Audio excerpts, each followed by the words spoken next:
Delivery system. ये मेरा यम pharma second semester का है, सेकेंड सेमेस्टर का है। यम फार्मा सेकेंड सेमेस्टर का फार्मास्यूटिक्स का है। कौन सा फार्मास्यूटिक्स? ठीक है, जो बच्चे फार्मास्यूटिक्स से पढ़ रहे हैं, फार्मास्यूटिक्स ब्रांच वाले बच्चों के लिए ये सब्जेक्ट है।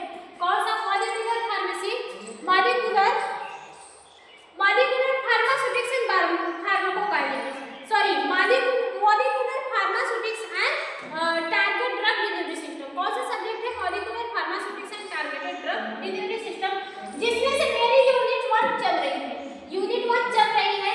हमने 2 वीडियो में पहले कंप्लीट कर दिया है टारगेट ड्रग डिलीवरी सिस्टम क्या होते हैं, ठीक है, और इसकी जरूरत क्यों पड़ी, ठीक है, इसके अलावा इसके की फीचर क्या होते हैं, ठीक है, कॉन्सेप्ट क्या होते हैं, ये हमने एक वीडियो में अच्छे से कंप्लीट कर दिया है। फिर दूसरे वाले वीडियो में हमने इसका पैसिव ट्रांसपोर्ट, एक्टिव ट्रांसपोर्ट भी बता दिया है, फिजिकल टारगेटिंग भी बता दिया है, और इवेंट के बारे में भी हमने अच्छे से क्लियर कर दिया है। ठीक है, तो आज के इस वीडियो में बेसिकली हम लोग बात करेंगे biological process involve in the target drug delivery system. कौन सा देखेंगे? Biological process involve in the target drug delivery system. आपको बात समझ में आ रही है? मतलब कि बायोलॉजिकल प्रोसेस में ऐसा क्या कौन से फैक्टर्स इन्वॉल्व होते हैं जो ड्रग को टारगेट साइट में पहुंचाने में मदद करते हैं। आपको डेमो में हमने आपको बता दिया था कि टारगेट ड्रग डिलीवरी सिस्टम क्या होते हैं। टारगेट ड्रग डिलीवरी सिस्टम ऐसे सिस्टम होते हैं जो ड्रग को डिलीवर करते हैं टारगेट साइट ऑफ एक्शन पे, यानी जहां पे आपको प्रॉब्लम होती है दवा को वहीं पे डिलीवर किया जाता है। एग्जाम्पल से हमने आपको समझाया था कि अगर आप कोई सामान बुक करती हैं ऑनलाइन, कोई भी कोई अगर आप ऑनलाइन शॉपिंग करती हैं, कपड़े हो गए, माइक्स हो गए, कोई भी सामान अगर आप शॉपिंग करती हैं, तो जो डिलीवरी वाला होता है वो पूरे गांव में, पूरे मार्केट में आपको घूमता रहता है, लेकिन उसको डिलीवर कहाँ पे ही करना है? आपके घर में, जहाँ से आप ऑर्डर किए हैं वहाँ से। वो भले ही पूरे मार्केट में घूमे, लेकिन डिलीवर कहाँ पे करना पड़ेगा? आपके घर में ही। ऐसे ही आपका टारगेट ड्रग डिलीवरी सिस्टम भी होता है। टारगेट ड्रग डिलीवरी सिस्टम में जो दवा होती है वो भले ही आपके ब्लड के साथ पूरे बॉडी ऑर्गन में ही घूमे, लेकिन उसका इफेक्ट वो कहाँ पे करेगी? जहाँ पे प्रॉब्लम होगी वहाँ पे, मतलब अपने साइट ऑफ एक्शन पे जाकर ही वो दवा अपना इफेक्ट शो करेगी, भले वो ब्लड के साथ पूरे बॉडी में काफी न ट्रेवल करे। ठीक है, तो टारगेट ड्रग डिलीवरी सिस्टम ऐसे सिस्टम होते हैं जिसमें जो मतलब इस सिस्टम के थ्रू हम लोग दवा के टारगेट साइट ऑफ एक्शन पर यूज करते हैं, जैसे कि कैंसर्स के सेल्स को मारने के लिए, कैंसर्स के टारगेट वाले सेल्स को मारने के लिए टारगेट ड्रग डिलीवरी सिस्टम का यूज होता है। तो इसको हमने अपने नेक्स्ट वाले वीडियो में बहुत अच्छे से कंप्लीट कर लिया था। ठीक है, इंट्रो के बारे में भी बता दिए थे, इवेंट क्या होते हैं उसके बारे में हमने अच्छे से बता दिया था। ठीक है, आज के इस वीडियो में बेसिकली हम इवेंट वगैरह दिखा दें, इवेंट और biological process involve in the target drug delivery system. तो इसमें कौन कौन से होते हैं, ठीक है, बता दे रहे हैं। 8 होते हैं। कितने होते हैं? 8 होते हैं। नंबर 1 क्या है? सर्कुलेशन है। नंबर 2 क्या है? अवॉइड बायोलॉजिकल बैरियर है। ठीक है, नंबर 3 क्या है? टारगेटेड रिकॉग्नाइजेशन है। नंबर 4 क्या है? बाइंडिंग है। सेलुलर अपटेक है। ड्रग रिलीज है। फिर इसके बाद एक्शन है। अपने टारगेट साइट ऑफ एक्शन पे ड्रग रिलीज होती है, फिर वहां पे एक्शन देती है। ठीक है, सेम इवेंट की तरह हूबहू होता है आपका biological process involve in the target drug delivery system. क्या होता है? Biological process involve in the target drug delivery system. बात समझ में आई? बायोलॉजिकल प्रोसेस से कौन से बायोलॉजिकल प्रोसेस होती हैं जो ड्रग को टारगेट साइट पे पहुंचाने में मदद करती हैं। तो नंबर 1 कौन सा है? Blood circulation. क्या है? Blood circulation. Drug move through the blood stream. देखो, जैसा कि आप सभी को भी पता है, जो हम दवा खाते हैं माउथ से खाते हैं, दवा माउथ से खाते इसोफेगस से होते हुए कहाँ पे जाती है? आपके लीवर के पास जाती है। लीवर के पास से कहाँ पे आती है? किडनी के पास जाती है। ठीक है, दवा माउथ से होते इसोफेगस से स्टमक के पास जाती है। स्टमक के पास से कहाँ पे जाती है? स्मॉल इंटेस्टाइन में जाती है। किडनी के पास नहीं जाती है जी, स्मॉल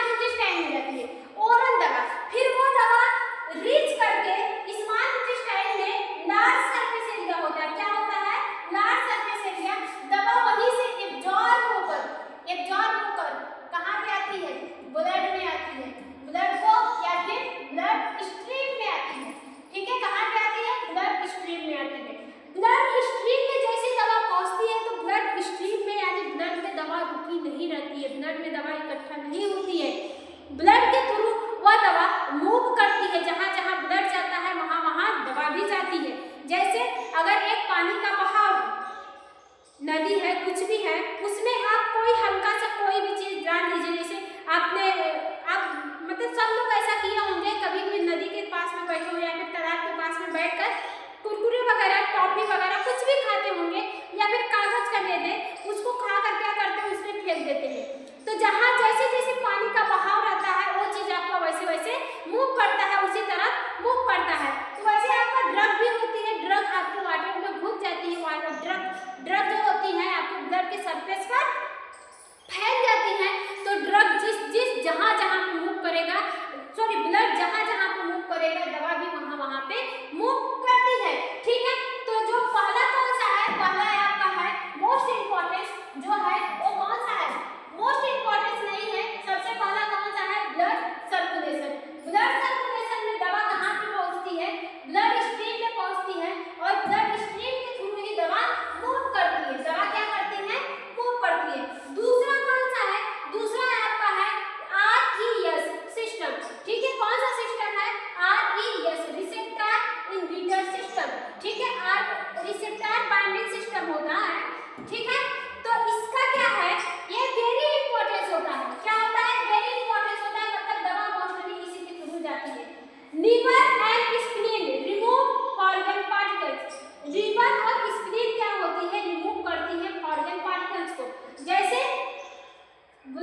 ब्लड के थ्रू आपने साइट ऑफ एक्शन पे जाए या फिर आपके ऑर्गन में ऑर्गन सेल्स के पास टिश्यू के पास डिस्ट्रीब्यूट हो जाए तो इसको क्या कहते हैं, डिस्ट्रीब्यूशन कहते हैं। लेकिन इसमें एक्सट्रावेसेंस के नाम से जाना जाता है। इसमें ब्लड टिश्यू के थ्रू मूव करती है। जैसे tumour has leak vessels. Tumour क्या होती है, ट्यूमर में क्या होता है, ट्यूमर के पास वाली ब्लड वेसल्स को लीक कर दिया जाता है। ट्यूमर के पास वाली ब्लड वेसल्स को लीक किया जाता है तो वहां से दवा इजीली इंटर कर जाती है ट्यूमर के पास। ठीक है, रिसेप्टर बाइंडिंग। फिर इसके बाद क्या है, चौथा receptor binding. Drug binding to specific receptor. Drug को क्या किया जाता है, एक स्पेसिफिक रिसेप्टर के साथ बाइंड कर दिया जाता है।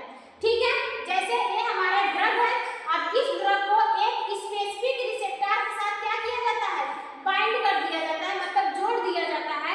जैसे folate receptor in cancer cells, cancer cells में फोलेट रिसेप्टर से जोड़ दिया जाता है। ठीक है, इंडोसाइटोसिस मतलब कैंसर सेल्स, जो कैंसर की सेल होती है उसके सरफेस पे फोलेट नाम का रिसेप्टर होता है। जो दवा होती है वो अपने स्पेसिफिक अपने पार्टिकुलर रिसेप्टर पे जाकर बाइंड हो जाती है। ठीक है, फिर इंडोसाइटोसिस, वो दवा पेनिट्रेट नहीं होती है, वो दवा सेल मेम्ब्रेन को क्रॉस नहीं करती है। ठीक है, उस दवा को सेल क्या करती है, इंडोसाइटोसिस करा जाती है। क्यों, वो जैसे ही अपने पार्टिकुलर रिसेप्टर से बाइंड होती है उस दवा का साइज बढ़ जाता है तो दवा आसानी से सेल मेम्ब्रेन को पेनिट्रेट नहीं कर पाती है, तो वो जो दवा होती है वो सेल को खा जाती है। सॉरी, जो सेल होती है वो दवा को खा जाती है, मतलब दवा को घोट जाती है।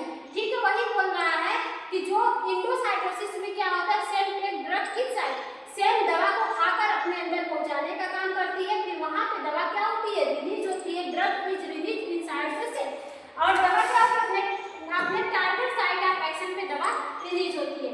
कैरियर कौन कौन से यूज होते हैं भाई, कैरियर इस पेज में कौन कौन से कैरियर यूज हो सकते हैं, एग्जांपल में देख ले, लाइपोसोम्स, ठीक है, cancer targeting, nano particles, control targeting, antibody, anti targeting, microphages, ठीक है, सब्सटेंस रिलीज, ऐसे करके कैरियर यूज होते हैं। आई होप आपको biological process involve in target drug delivery system समझ में आया होगा। इसमें ज्यादा कुछ नहीं है, सिर्फ इसमें ब्लड सर्कुलेशन है। ठीक है, आरईएस ब्लड सर्कुलेशन में दवा मूव करती है ब्लड के थ्रू। आरईएस सिस्टम में क्या होता है, ये बहुत इंपॉर्टेंट सिस्टम होता है। इस सिस्टम से दवा को इस सिस्टम में दवा को बचाया जा सकता है। मतलब आपका जो डब्ल्यूबीसी होता है वो दवा को फॉरेन पार्टिकल समझ के खत्म करने लगता है। डब्ल्यूबीसी दवा को फॉरेन पार्टिकल न समझे, इसलिए दवा पे एक अलग से कोटिंग की जाती है जिसकी वजह से दवा प्रिवेंस रहती है। फिर उस दवा का डिस्ट्रीब्यूशन होता है, दवा अपने टारगेट टिश्यू पर डिस्ट्रीब्यूट होती है। डिस्ट्रीब्यूट होने के बाद जो टिश्यू होते हैं, जो सेल होते हैं, उस पे स्पेसिफिक रिसेप्टर प्रेजेंस होते हैं। दवा उस अपने स्पेसिफिक रिसेप्टर से बाइंड होती है। जैसे सेल के स्पेसिफिक रिसेप्टर से बाइंड होती है, सेल उस दवा को खा के अपने अंदर ले लेती है। अंदर जैसे लेती है तो वहां जैसे दवा अंदर जाती है तो वहां से दवा रिलीज होती है। रिलीज होने के बाद धीरे धीरे अपना एक्शन देती है। इसमें जो कैरियर यूज होते हैं वो लाइपोसोम के लिए होते हैं। ऐसा कैरियर जो कैंसर टारगेटिंग, ऐसा कैरियर जो कैंसर के टारगेट सेल्स पर दवा को पहुंचाए। ठीक है, फिर नैनो पार्टिकल्स होते हैं, कंट्रोल टारगेटिंग। ठीक है, दवा धीरे धीरे रिलीज हो और धीरे धीरे अपने टारगेटिंग एक्शन पे पहुंचे। ठीक है, एक्टिव टारगेटिंग, ऐसे करके कुछ कैरियर यूज होते हैं कैंसर में। ठीक है, तो आज के लिए इतना ही। आई होप आपको समझ में आया होगा। बाकी जिन किसी को भी नहीं समझ में आया है वो कमेंट करके पूछ सकता है, मैं रिप्लाई देने की पूरी कोशिश करूंगी। ठीक है, तो आज के लिए इतना ही, फिर मिलते हैं नेक्स्ट वीडियो में। अभी भी हमारा टारगेटिंग ड्रग डिलीवरी सिस्टम का बहुत सारा बचा है, उसको हम कंप्लीट करेंगे। ठीक है, मैं भी शायद हम नेक्स्ट वीडियो में उसको बताएंगे। ठीक है, तो आगे की टॉपिक क्या है आई होप मेरे को पता नहीं है, हम देखकर आपको बताते हैं। ठीक है, बाकी जिन किसी को भी नहीं समझ में आया वो कमेंट करके पूछ सकते हैं। इसके पहले का लेक्चर हमने आर्या फार्मेसी टेलीग्राम पे डाल दिया है, तो टेलीग्राम पे जाइए, आर्या फार्मेसी का चैनल मतलब ओपन करके उसमें ज्वाइन हो जाइए। वहाँ से आपको सारा नोट्स ऐसा ही नोट्स आपको मिल जाएगा, आप वहाँ से नोट्स बना दीजिएगा और वीडियो से समझ लीजिए।